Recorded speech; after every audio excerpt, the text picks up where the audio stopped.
from scaling your offer and your business to six-figure months, you have gone through some shit to get here. But have you really told people what that was actually like? When you start telling people these stories, this is when people become sold on you as a person. I didn't make money online to escape the 9 to 5. I made money online to feed my family. We definitely want to increase the emotiveness on camera. You need to go back to how you felt. Bro, there was nothing in her account, and she just drops to the floor and she starts crying. She's telling me like, I have no money, I can't feed you guys. And I go in and literally sit down 10 hours every single day. I think that was the worth. I think that got me here where I am today. If they can listen to that clip and they can see it happening, that's the best thing you can do. If I've been told what to do, bro, I'll learn really quickly. I've just never been told exactly what the method is. Mahiz, my brother. How you doing today, bro? I'm good. What about you? I'm doing great, bro. I'm excited to do a content audit with you, and we're going to get a real deep dive into who you are, your personality, and from scaling your offer and your business to six-figure months, you have gone through some shit to get here. But have you really told people what that was actually like? I don't know if I've really gone too in depth about it. I'd argue most entrepreneurs like yourself have not. Yeah. And when you start telling people these stories, this is when people become sold on you as a person, not just how good you are at what you do. 100%. So this is really what I want to do a deep dive. So we got a few questions that I'm going to start working through you with. And the whole purpose now is I need to extract stories that are going to be applicable in like a proper clip farming session. So there'll be some business related, some personal stuff, and you just measure yourself what you're comfortable talking about. Because there are some things you want to keep private, and that's fine, right? But there will be some vulnerable moments as well. So it's about getting a mix of that. So I want to start with something that's a bit hard hitting, and it's a bit like, oh fuck, I've never even thought about talking about this, okay? You don't need to give any names, but who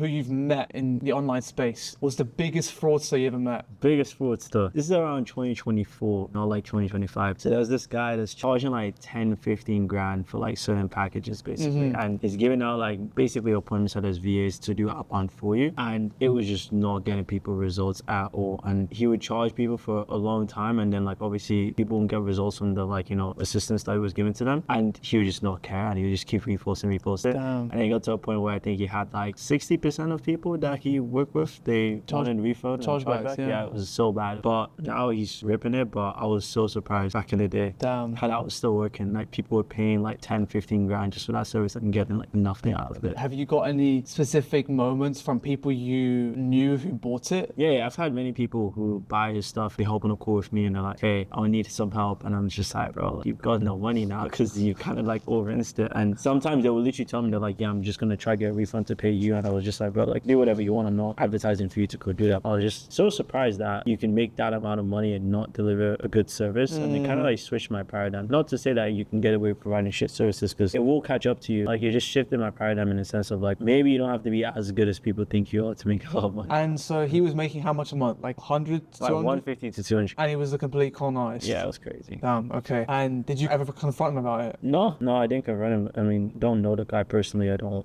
follow his stuff, but just see it. Okay. It's just, yeah. So there's potentially a story there. I want to ask you about when you first started posting or pushing your business further, what were your parents' first reaction to what you were doing? So when I came here, my mom was very adamant on me just getting a good job, just making a lot of money. So it was like, hey, get like a job that pays well. Because the whole thing that we want to do is just make money in general. Yeah. So it got to the point where I was just looking for different skills, and I came across programming. I was like, you know what, I'm going to learn programming. You learned programming? Yeah. What language? I did web development basically. So I did like JavaScript, I did React, HTML, all that type of stuff basically. So I was making websites for people. What ended up happening is I did actually get like, you know, decent job. Like when I was, I think 18, I got hired as an intern for Facebook. Okay. You got hired as an intern for Facebook? Yeah. Damn. Yeah. How much they paying you? 42 grand a year. Bro, at 18, that's not even that bad. Yeah, it's not bad to be fair. Obviously software engineer, full stack. And then I was like, okay, this is good. Yeah. But then after 3 months I got fired. You got fired? Yeah. For what? Basically, this is around about the time where they changed the name from Facebook to Meta. Okay. And they lost so much money when they did that stuff. I don't know if you remember. So it wasn't like because of you. Lost, like, it was just... they lost like billions. There were guys that were there for like 5-10 years that got laid off because they couldn't afford them. So all the interns got kicked. I was like, fuck, what do I do now? And then this was around about the time where I was supposed to go uni. So June, July, I had to decide to go uni in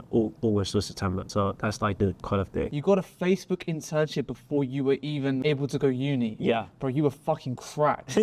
Holy shit, okay, bro. it was You were okay. actually a bang out. Yeah, I was just going But crazy. you were probably a LinkedIn full stack warrior, Bro, I weren't was you? just- Oh my god. Nah, it was crazy. And then Damn. then right after that, I learned about like, you know, the whole agency model. I was still sold on doing a job, and then I searched up online. I was like, how do you become more productive? Because I was like, you know what, maybe I can do freelancing because I was making money with that. And then I came across the video from, you know, Gazi talking about monk mode. I was like, okay. maybe this is an Interesting, video. And then interesting. I get funneled in, I buy the course, and when I first started the business thing, they just didn't want me to start. Like they were just, oh, it's not gonna work. This guy's just gonna take your money and scam you. But I did it, and within the first 2 months, I made my first 2K. And ever since I was like, I'm not going to uni. I'm just gonna stick to this, and that's why right now. And how did your parents react? To be fair, it was more money than they thought was possible. So my mom was like, you know what? We're in a situation where it's like money is like kind of speaking. needed anyways. That's like the biggest thing that we need right now. So you can just do what you think makes sense. I still want you to go uni, but just do what you think makes sense right now because it's making money and I don't know how it's doing it, basically. So once they, and how much money was that? What was the threshold? I think it's obviously different for each person, but because we didn't come from much when we came to the UK, I was barely making like 1.5K. You come just with your mum? Yeah, my mom and 3 of my siblings. basically. Wow, Yeah. okay. So So- were you one of the oldest? Or? I was the oldest, yeah. So you're the oldest sibling, Yeah. man of the house. Yeah. Bro, there's so much ammunition here. Yeah, that's crazy. I know. Bro, yeah. so now it's how do we put this together? This is the real question, okay? You had an internship at Facebook before you were even able to go to university. Coming from that background, single mother. No, she's not single, but, but basically. your dad wasn't in the pic. Was he Should not? I just explain like exactly Sure, what sure, happened? go on. Yes, I'll give you like the whole story. So I came here, I was born in Nigeria, and when my dad was there, my mom and dad, they're still together.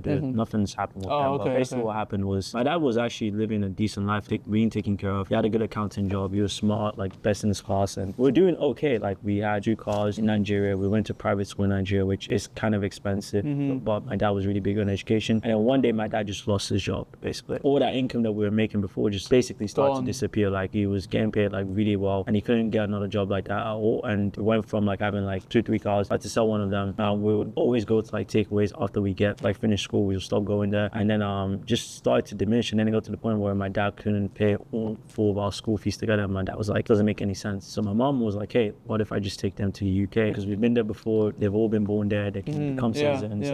It's a better place in general. Yeah. And my dad was like, all right, cool, we'll do it. And when he put all his money together, because he has to pay for the visas, and we have to get accepted for the visas, and then we also have to pay for the plane tickets, and all of that all together was like thousands of pounds. And my dad literally had to use everything he had to kind of pay for that, and he didn't have enough money to take himself as well too. Wow. So, yeah, like all of that, and he was just like, you know what, I'm just gonna stay in Nigeria, work until I get money to come to you guys. My mom was left with this task to take all 3 of us, Damn. all 4 of us to UK. Did you feel like you were partly responsible to step up? It gets even worse when I come into UK, because when we initially came, we thought we were just going to be here for a holiday, and then my mom was like, oh, well, no, we're actually staying here. And I was Wow. So you didn't even know you were leaving your dad? no, I didn't know. Yeah, Oh my because God. we probably wouldn't have wanted to go. And we ended up staying here, and obviously we don't have a place here. My uncle lives in the UK. He only has a 1-bedroom, and there's like 5 of us. Obviously, that doesn't make any sense. So one of our aunties, well, not like my mom's sister, but just like a friend of my mom, Yeah. was like, hey, you can stay with us. We have a 3-bedroom house. You guys can just stay in one room. We're like, fuck it, let's do it. We go in, and it's all 5 of us, and we're staying. How old are you right now? I'm like 14. Okay. 14. We go in this place like 1 bedroom, 1 mattress, but we're just staying on the same room, same bed. We're sharing that for the whole day, and basically like we have no money. My mom can't get a job because she just came here. She has to like get all the paperwork and everything. So basically scotting off people. She's doing like night shifts and stuff. And bro, it was tough. Like we would have to just. There was points where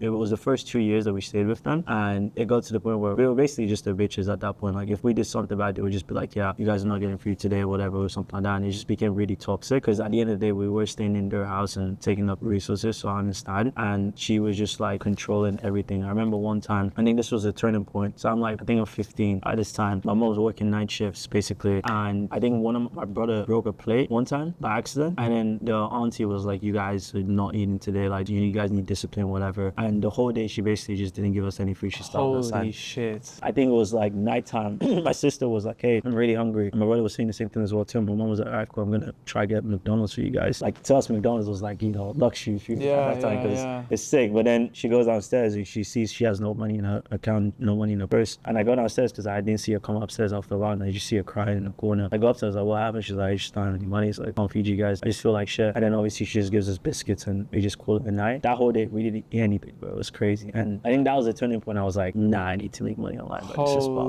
Holy This is crazy. shit, bro. I was like, this is fucked Oh up, my god, bro. Yeah. You have like the most insane backstory. And then that same day, I just basically search up make money online. I'm doing random shit. I'm doing Bro, this is surveys. crazy. I'm making like maybe £2 or something like that, whatever. And then I think the big turning point for me was when I was turned 16. For the first year of trying to make money online, I make nothing. And then at 16, I saw a video from a guy. The guy's like, if you want to make money online, you just have to provide value. And it sounds like such a basic concept, but for me at 16, 3 years into the UK, that was like life changing. I was like, oh my God, like, okay, cool. I just need to learn a valuable skill. People pay me money. And I search on Google, which is valuable skills to make money online. Yeah. And then I see programming there, and I was like, okay, I can do this. And then I searched up a programming course. There's a place called Udemy. Udemy. Yeah, Udemy, yeah. OG, that's OG. Literally £12 is like 300 hours of like programming content. I was Yeah. like, yo, this is fucking sick. Probably the best investment I've ever done in my life. I paid that, and then I just lock in, bro. Sit down every single day on program, because I'm like, I'm not thinking about girls, I'm not thinking about anything, because I'm like, I just need to make money now. Wow, that's like a we're- desperation. Yeah, desperation, bro. you know? Because we're broke, bro. It's bad, basically. It's like I became so skinny as well, too, because we're barely eating. It was like horrible. And I ended up finding this platform called My Pocket Skill. I got an ad for it on my phone. And this is like a freelancing platform. It's like Fiverr, but it was like a startup in the UK. So they're like only for people in the UK who are like teens that can sell services to like older people and stuff like that. Okay. So I was like one of the first people to join that platform that was offering programming services. So people were like, hey, can you build a website for me? I was like, sure. And then my first ever payment online was a guy that came up to me, was like, hey, design me a logo. I still remember exactly how much it was. He paid me at £19, pays me again to do another logo. And then slowly he's like, hey, can you do this? And then this is my first web design thing at like £145, 2021. Okay, and so when your mom first sees you do this, what's her reaction? My mom was like, okay, keep going. And it got to the point where the first thing that literally all I was thinking about was like, we can afford to eat food. Obviously, it's not to the point where like every single day we didn't have any food. I'm not gonna lie and say that, but I'm just saying it wasn't luxury. It was like you can pick whatever you want. It's Nah, like it has to be conservative. You're penny pinching at the Yeah. store, like you're not getting whatever you want. But this was like my first big paradigm shift. I was like, oh wow, you can actually do this. You can actually make money online. I was like, this is actually real. I can't That was 5 years ago. Yeah, 5 years ago. So you're really like 6-7 years in the making. Yeah, basically at this Yeah, point. wow. So then I'm doing websites, I'm doing these deals, I'm doing this stuff for every single person. And then it gets to the point where I'm actually quite good. I'm like 16, 17, and I'm making like £500, like 1,000 Okay, a month. nice. And the normal stuff is covered. Like we can get food, we can do all these things. I can get them gifts here and there. Like I'm helping in the household. And then that's when it got to the point where I was like, you know, let's take this to the next level and then apply for the internship. And then obviously that's when at 18, I got the internship. I went to college and did BTech IT. So I did really well in that. And then it gets to the point where I'm like, okay, cool. Now it's focus time. Let's get a job. And then obviously I get the job. That's when that happened. Okay, that was a big backstory. I mean, there's so much there to unpack. I mean, just top of my head, there's top of funnel hooks here that are quite obvious to me. Things like most people online make money for the cars, for the success, for the luxury. For me, it was different. My family was at a point where I saw my mom crying because she had no money left. That motivation to make it work is next level. You will not work that hard unless you have a desire like that. I didn't make money online to escape the 9 to 5. I made money online to feed my family. That is such a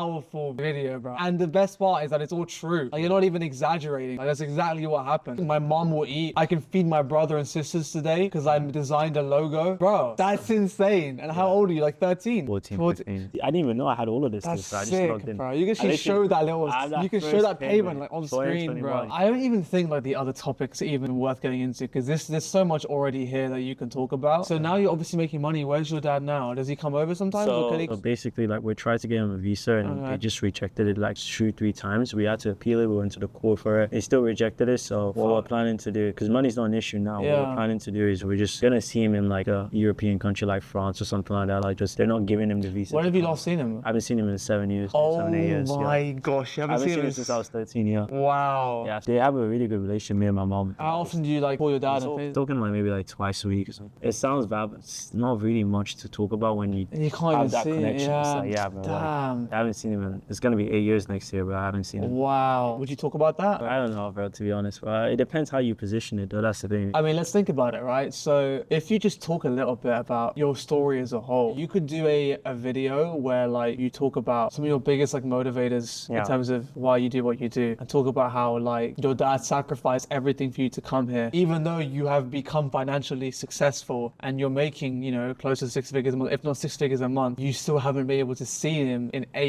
years nearly. There's still that fire in you and you know, to this day, like, although I've achieved all this, I still can't even see my dad. Yeah. You know, there are still problems I need to solve. So the work never ends. friends. Think you did an angle like that somehow? Yeah, that's true. I like It's just how you Yeah, would of say it. Now it's going to be everything you've told me, right? How do we now condense these moments into short bites that get to the crux? So I will lay you up for a prompt and then you have to cook. I'll show you how you can cook the story better. Yeah. So these are all like very personal topics. I always want to do it in a delicate way. Yeah. Let's say with, the story of your mom crying because she had no money left. If I then laid up a prompt for you, something along the lines of, as a 21-year-old, 6-figure a month business owner, what's been your biggest reason to make money online? And then you would start by saying, for me, it was never the cars, it was never the girls, it wasn't for the superficial reasons. It was because my family didn't have anything. There was a point when I was 15 years old where my family had moved from Nigeria to the UK. My mom could not get a job. And I remember this so clearly when one evening she was just downstairs crying because she could not afford to even feed us that day. There was no money in her purse. There was no money here in her account. I'd already looked a little bit into making money online, but when I saw that was the moment I realized that this is not a game. I need to lock in. And I realized that at 50. That's how you could tell that. How does that sound to you? Yeah, that's tough. I like that. So now it's like, so now you heard how I would say that story. I'm going to ask it to you and you try to put it into your own way. Now, what I notice when you speak, you're naturally like very polite, soft-spoken. You're not brash. With things like this, we definitely want to increase like the emotiveness on camera. You need to go back to how you felt, so it's going to hit you deep and that will show on camera when you talk. I'm going to say the prompt and then you try to describe that in your own way. You can begin by saying, for me, it was never the cars, the women or the girls. It was the fact that my family had nothing. And then you can add to it. And I'm not saying like nothing is in, no fancy car. Like, no, we literally couldn't eat. Then give the context. Then give the story and then talk about how this burnt a desire into me to want to lock in and like make it fucking happen. And then that led you to buying that Udemy course and like you're on that shit 10 hours a day learning programming. Bro, that is real trenches. So I think there's a great story here.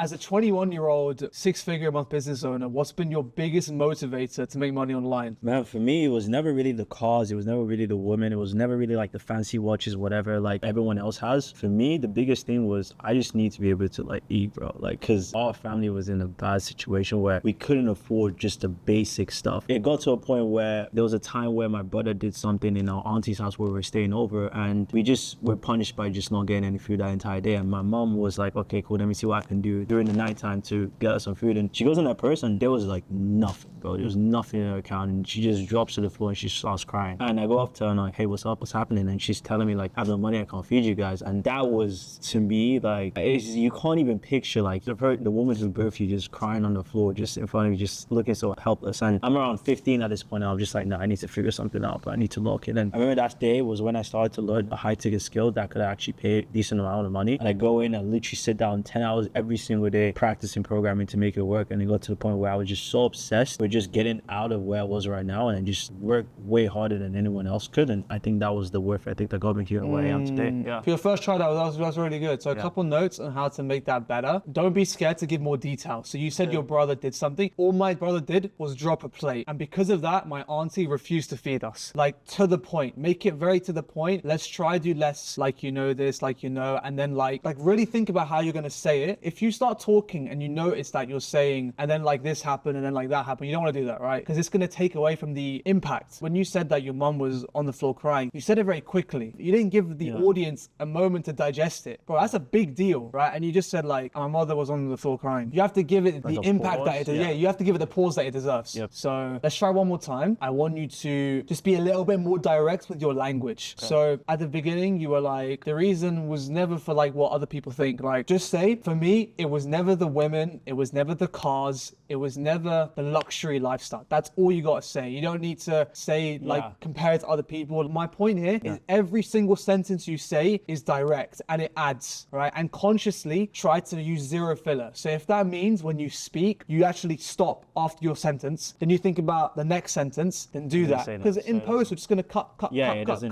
matter. Right? So it's better you take your time and each sentence slaps and then cut. And then when in post it will flow beautifully. In post it will hit, and you add the music. Oh my god, they're gonna be crying, bro. Like it's gonna be a very emotional clip. So let's go from the top. As a 21-year-old, 6-figure a month business owner, what's been your biggest desire to make money online? For me, it was never really the cause. It was never really the luxury. It was never really. You don't need to say really. For me, it was never the cause. It was never the woman. It was never the luxury lifestyle. The biggest thing for you was my family couldn't even eat. My family were literally starving. For me, my family was literally starving. There was a time that my little brother literally just dropped the plate. And because of that, the aunt that we were staying with was like, you guys are not eating anything for the entire day. It gets to the evening and my mom wants to get us some food because my brother's hungry and my sister's hungry. We're all hungry. She goes downstairs to look in her purse and there's nothing. There's literally nothing in her account. And she just drops to the floor and starts crying. I walk into the room and I see my mom literally eyes bawling out, crying on the floor. And the first thing that comes to my mind was like, this can't be my life. And that same night, I go on my computer and I'm like, I need to figure out how to make money online right now. And then I spend 10 hours every single day looking at different skill sets, trying to make money online. And that was the work ethic I had at 15 to just make it out. I don't think there's any other driver that you would need other than that. That was sick. How did that feel? How did that feel compared to when you normally talk? It feels a lot better. It's like, it's more intentional. And so when you chop that, that's gonna fucking hit. And your delivery was so much better, bro. Your delivery was sick on that.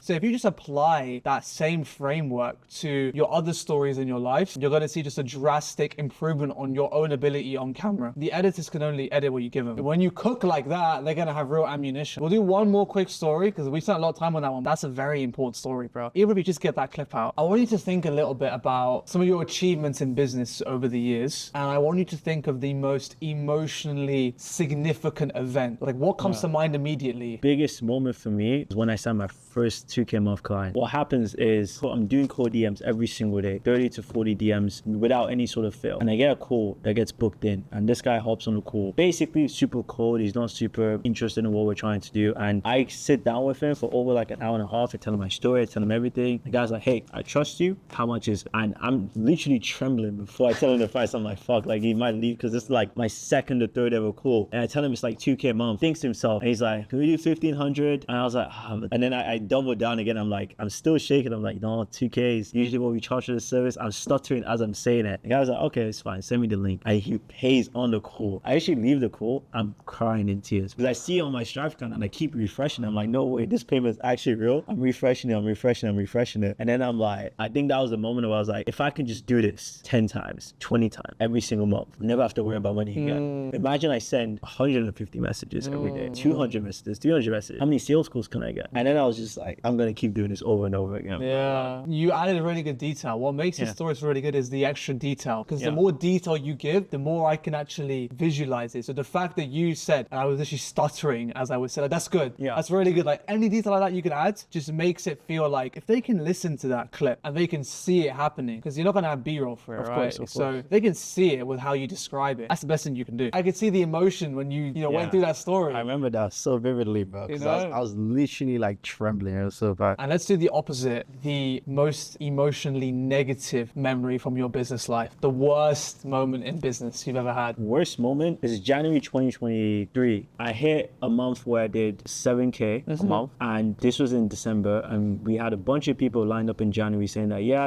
December is not the time to work on this. Let's start in January. So I'm like, all right, cool. We have like 5-6 people lined up for January. And I go into January, we start DMing and having conversations with the people and no one's replying. They're just all ghosted. They just said, because they always tell you like, hey, we're going to start in January. And then they come in and they don't want to do anything. It's the 17th of January and we've made £1,600. And I have to pay the editors. I have to pay the partner that I had. And my profit that month was going to be £200. I was just like, this shit is so stressful, bro. Like your profit was £200. Yeah, £200 because I had to pay people from like the last month. Oh shit. And it was just stressful. Clients were like, hey, we're gonna like stop working with this. And I was just like, how do you even make this work? Like I'm sending these messages, I'm having these conversations, I'm doing these sales calls. How do you even make this shit work? Like what it just was your seems offer like back shit. then? This was like short form content. So I was oh really? You had a content offer? I'm literally just sitting here on like £200 profit with all these expenses. I'm just like, how do you even make this shit work, bro? Like I'm just like, this shit is so annoying, bro. Like, and then it gets to the point where I just thug it out. I just make a video of like, you'd be sick to look back on this one day. And I'm just like, maybe just record in the worst moment of my life. Let me just record this, look back on it one day. And yeah, since then I locked in and I was like, I'm not gonna settle for less. And that was when I ended up doing really well. And the month right after that was my biggest month at the time, which is 11K. And then from there we just started scaling. I think it gets like so so bad before you have that big breakthrough. You eat so much shit, and then after you eat that much shit, it's like it shows that you deserve that extra next level, and then you just scale. That's the payoff of the story. So like there's a story here for sure. Like you can say my all-time low in business, I was running a short form content agency, and I had all my clients churn in the same month. I had future leads who were looking to book in for January, and then they all churned. So within about 2 weeks, my business just stopped working, and I made £200 in profit. And it just made me question the whole online space. I mean, after that, I was thinking of just fucking getting a job again, to be honest. You know, as you said, you know, you have to go through the shit, see the light end of the tunnel. You combine that into a payoff. I think that's honestly like pretty good start. You went through your story very in depth. I think there's moments in there you can also extract, like the fact that you know, your dad's to Nigeria, that's a story. This thing about obviously your mom was crying, etc. The fact you got an internship at Facebook. I mean, you got let off fine, but you didn't carry on pursuing that, and you then pivoted, you know, because you were like going to be like S-tier Matrix, bro. You know what I'm saying? You were going to be like at the very top if you pursued that, you know. So I think we'll leave it there. This is plenty of stuff to work with. So we'll actually do like the proper clip farming session, 2 camera angles. You can switch between, like it's serious, bro. We'll do that. Your delivery just massively improved just right now. Yeah. I mean, if I'm told what to do, but I'll learn really quickly. It's just, I think the whole thing is I've just never been told exactly how to actually structure what the method content. is. Yeah, 100%. Exactly. So, Okay, bro. let's do the clip farming. Perfect, bro. Appreciate that. That was sick, I'll man. let you- All right, we'll leave it there. We'll see you guys in a bit.